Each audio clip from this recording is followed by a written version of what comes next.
Police Department has issued an Amber Alert for a child abduction that occurred at South 6th Street and Commercial Street, Charleston, Missouri on March 26, 2021 at 7:30 a.m.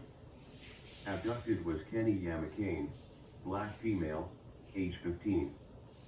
Suspect vehicle is a black Chevrolet Tahoe or Suburban SUV.